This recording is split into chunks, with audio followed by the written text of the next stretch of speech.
नमस्कार, मी अक्षता चव्हाण, पुण्यश्लोक अहिल्यादेवी होळकर सोलापूर विद्यापीठाच्या यूट्यूब चॅनलमध्ये तुमच्या सगळ्यांचं स्वागत करते। सोलापूर विज्ञान केंद्राने आयोजित केलेल्या राष्ट्रीय विज्ञान दिनानिमित्त विज्ञान आणि गणित प्रदर्शनाचा दिनांक 2 मार्च हा शेवटचा दिवस। सदर प्रदर्शनामध्ये विद्यार्थ्यांनी वेगवेगळे आणि उत्तम प्रयोग सादर केले। या प्रदर्शनात शर्वरी भस्मे या विद्यार्थिनीने अँटी सुसाइडल ॲक्ट हा प्रयोग सादर केला। या प्रयोगाने सगळ्या प्रेक्षकांचे लक्ष वेधून घेतले। या प्रयोगासाठी तिला बक्षीस देखील मिळाले। बघूयात तिच्याशी रश्मी मोहोळकर यांनी साधलेला संवाद। नमस्कार, मी रश्मी रवींद्र मोहोळकर, पुण्यश्लोक अहिल्यादेवी होळकर सोलापूर विद्यापीठाच्या यूट्यूब चॅनलमध्ये तुमच्या सगळ्यांचं स्वागत करते।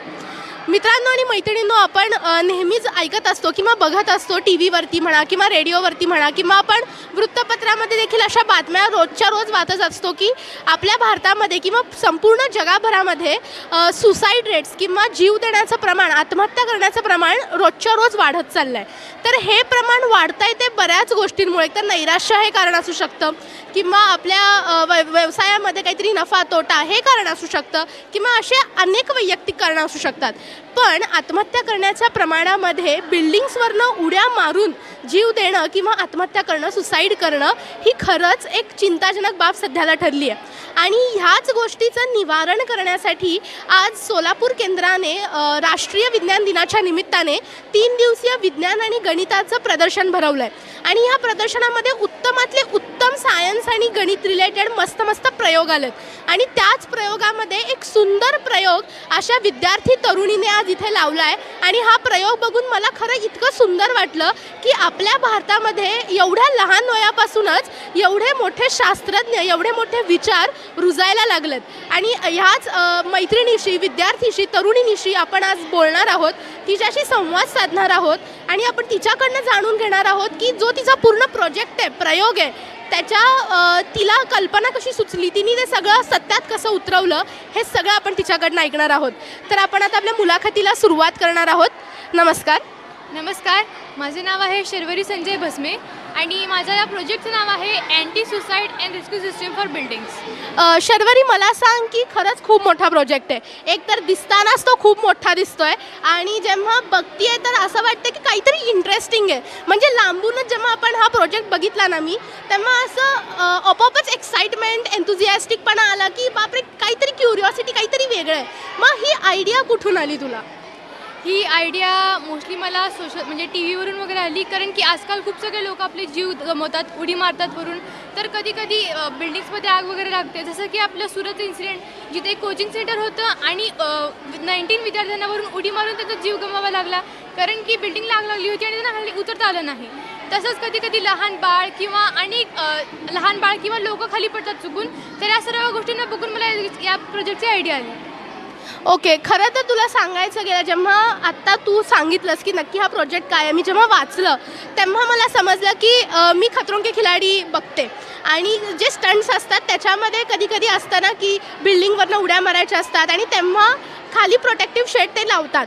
तर तेवढ्या मोठ्या प्लॅटफॉर्मवरती खरं तर हा प्रोजेक्ट ते वापरतात, पण तू एवढ्या छोट्या प्लॅटफॉर्ममध्ये तुझ्या घरी तू हा प्रोजेक्ट बनवला, तर नक्की बनवताना काय काय अडचणी आल्या हे मला जाणून घ्यायचं आहे। पहिली गोष्ट तर सामग्री, सोलापुरात लवकर सामान भेटत नाही, तर या पूर्ण प्रोजेक्ट बनवायसाठी आम्हाला खूप वेळ गेला आणि खूप सगळ्या लोकांना बोलावं लागलं आणि खूप सगळी जागा फिरावे लागले, कारण की याचं सामान सापडत नव्हतं। दुसरी गोष्ट तर अशी, कारण की एकदा हा प्रोजेक्ट बनवला की मग ह्याच्यामध्ये कसं सर्किट्स वगैरे आहे, त्याच्यामुळे खूप काहीतरी कनेक्शन बिघडलं की मग अख्खा प्रोजेक्ट बंद पडत होता। अशाच प्रॉब्लेम्स आलेत मला। प्रत्येक, आता आपण म्हणतो की आपण स्टुडंट आहोत आणि आपण काही ना काहीतरी इनोव्हेटिव्ह आयडिया क्रिएट करायचा प्रयत्न करतो, तर तुझ्या या पूर्ण प्रोजेक्टमध्ये तुझे गाईड, तुझे मार्गदर्शक कोण होते? माझे मार्गदर्शक माझ्या पूर्ण प्रोजेक्टमध्ये माझे बाबा होते आणि आमचे टीचर होते, माझ्या शाळेची टीचर, आणि अनेक लोकांची मी मदत घेतली आहे। प्रेक्षक, आपण खरं तर म्हणू शकतो की बाप लेकीची जोडी आहे आणि ह्या बाप लेकीच्या जोडीने एवढा सुंदर हा प्रोजेक्ट केला आहे। आपण आता काकांशी संवाद साधणार आहोत। काका, तुमचं नाव? मी संजय चंद्रकांत भस्मे। काका, तुम्हाला काय वाटते की मुलीने एवढा सुंदर प्रोजेक्ट केला, एवढी वाहवा मिळतीये आणि तुम्ही साक्षीदार होता की पूर्ण 0% पासून आता जो सक्सेसफुलमध्ये हा प्रोजेक्ट रन करतोय, सगळ्यांची चांगली वाहवा मिळतीये, तर नक्की काय वाटतंय आणि पूर्ण तयारी कशी होती? सर्वात महत्त्वाचं त्यानं मला पहिल्यांदा आयडिया सांगितली. आयडिया सांगितल्यानंतर वाटलं की याच्यावर थोडंसं आपण वर्क करावं. मी स्वतः सायन्स टीचर असल्यामुळं बरेचसे दिवस मी 1-2-4 दिवस त्याच्यावर रायटिंग करत होतो. बरेचसे व्हिडिओ पाहिले आणि प्रत्येक ठिकाणी हे दिसून आलं की जगामध्ये कुठेही अशा प्रकारचा प्रोजेक्ट नाही आहे. आहेत, परंतु अगदी नॉमिनल पद्धतीचे प्रोजेक्ट आहेत आणि इंडिव्हिज्युअल एका व्यक्तीसाठी प्रोजेक्ट आहेत. म्हणजे पूर्ण बिल्डिंगसाठी असा काही प्रोजेक्ट नाही आहे. मग मी विचार केला की याच्यावर आपल्याला थोडंसं रायटिंग करावं. रायटिंग केलं आणि त्याच वेळेला हायस्कूलच्या टीचर्स ज्या त्यांच्या स्वाती मॅडम आहेत त्या म्हणाले की इन्स्पायरमध्ये हा प्रोजेक्ट पाठवूयात आपण.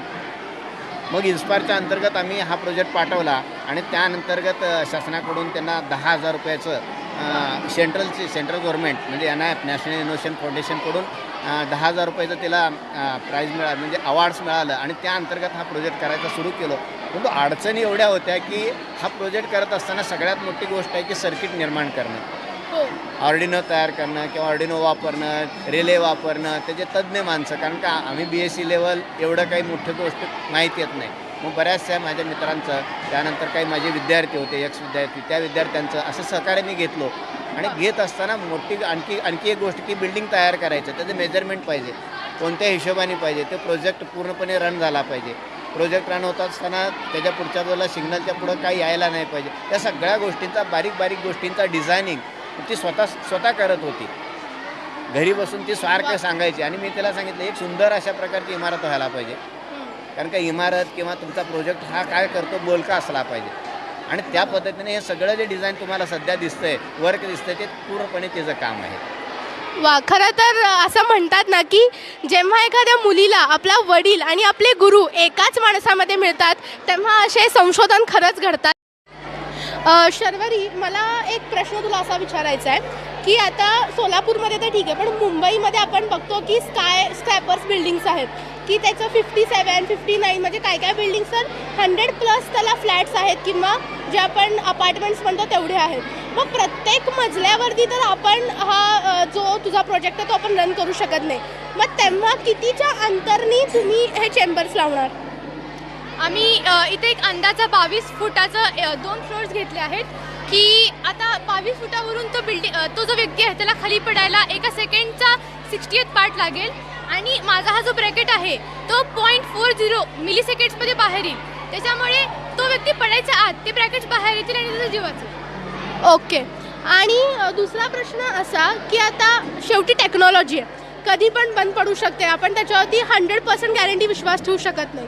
मग अशा वेळेस एखाद्या वेळेस जर अशी सिच्युएशन आली की कोणीतरी सुसाईड करायचा प्रयत्न करतो आणि नेमकं तेव्हाच सेन्सर बंद पडले, मग तेव्हा काय करणार?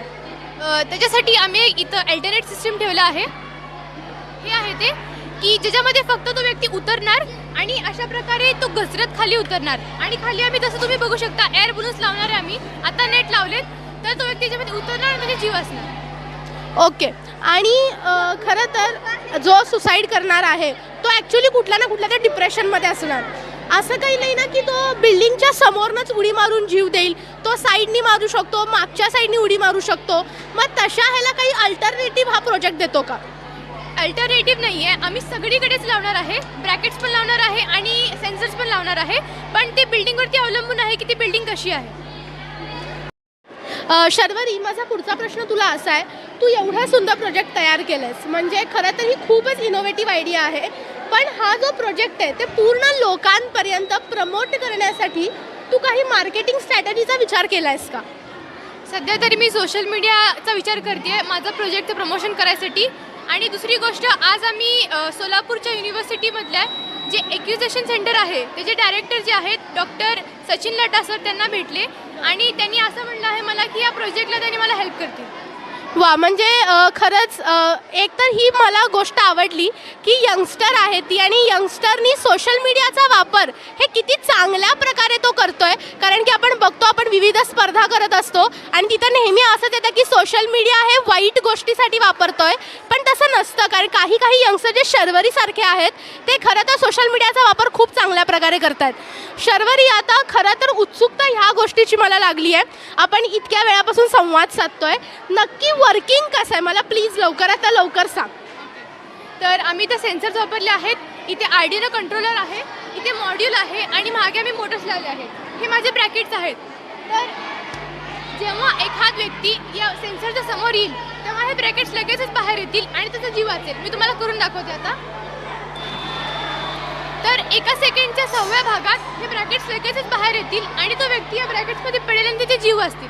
आम्ही या ब्रॅकेट्समध्ये एअर बलून्स लावणार आहे की ज्याच्यामुळे काय होईल की तो किती जरी उंचीवरून पडला तरी त्याला काही लागणार नाही. तसेच आम्ही इथं सिम कार्डची सिस्टीम केली आहे ज्याच्यामध्ये पोलीस आणि फायर ब्रिगेड या दोघांना त्याच वेळेला या बिल्डिंगची एक्झॅक्ट लोकेशन कळेल आणि ते लगेचच त्यांच्या मदतीसाठी येऊ शकतात. वा, म्हणजे खरंच किती सुंदर कल्पना आहे. आणि असं नाही आहे की तिने फक्त प्रोजेक्ट उभारला आहे, तर तो प्रोजेक्ट खरं रन कसा करतो त्याच्या प्रात्यक्षिकासहित आपल्याला तिने दाखवलं आहे आत्ता. ही खरंच खूप सुंदर कल्पना आहे. माझा शेवटचा प्रश्न आपण म्हणू शकतो की असा आहे की एवढा सुंदर प्रोजेक्ट आहे आणि हा जर आपल्याला खरंच गव्हर्नमेंटला किंवा सेंट्रल गव्हर्नमेंटला पाठवायचा असेल तर ह्याची प्रोजेक्ट कॉस्ट किती असेल असं तुला वाटतं? त्याचा आम्ही अजून विचार करतोय की आमचे फ्युचर प्लॅन्स आहेत, बट आम्ही नक्कीच त्याच्यावरती काम करेल आणि तुम्हाला कळवेल. खरं तर प्रेक्षकांनो की इतकी सुंदर कल्पना हिने खरं तर प्रात्यक्षिकामध्ये इथं आपल्याला दाखवली आहे.